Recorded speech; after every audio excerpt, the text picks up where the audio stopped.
Sabotage operation against a strategic Russian target, the Crimea bridge linking Russia to the occupied. Intelligence services in Kyiv say explosives were planted underwater and detonated just before 5 o'clock this morning. Those the picture of that attack. So let's head to Kyiv and our correspondent Paul Adams. And Paul, tell us a little more about what the authorities have been saying.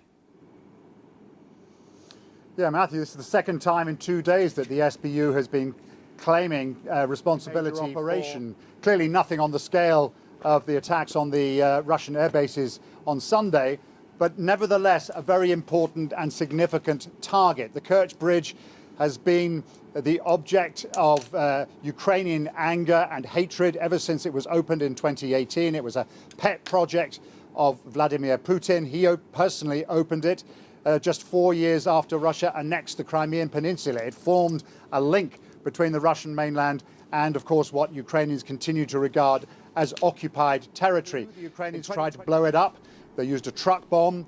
I was here at the time. I remember the sense of absolute euphoria that greeted that operation.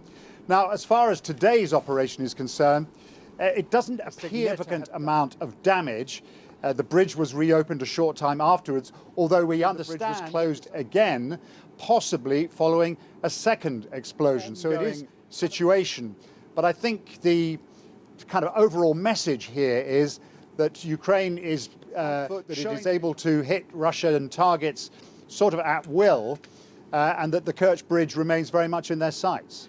Yes, one remembers and recalls Donald Trump saying to President Zelensky, you haven't got any cards to play. 48 hours. We've seen a different story. But in terms of an attack like this, after what we saw over the weekend, it is strategic, but also very symbolic as well. It's highly symbolic. It is regarded as a massive symbol of Russian occupation. That is how all Ukrainians regard it. You say strategic. In the run-up to the full-scale invasion of Ukraine in 2022, we saw all kinds of military traffic passing this way and that over the Kerch Bridge, which is both a railway and then after that truck bomb, we saw it closed for quite some time. For a long time after its opening in 2018, it represented the only link between Russia and Crimea. Of course, after the invasion, as Russia seized all that territory north of the Sea of Azov in southern Ukraine, the links with Crimea became twofold. But it remains a logistical route for the Russian military.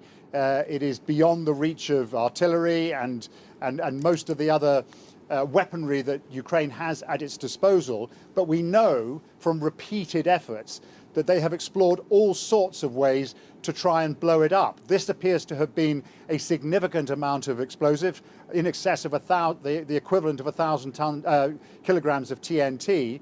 The Russians reacting online on various telegram channels are talking about the use of maritime drones. We know that the Ukrainians have experimented with those too. And so everyone knows that one way or another, the Ukrainians are determined to, at the very bridge, and at most to bring it down altogether. Yes, and I thought an interesting line in the details we've heard so far.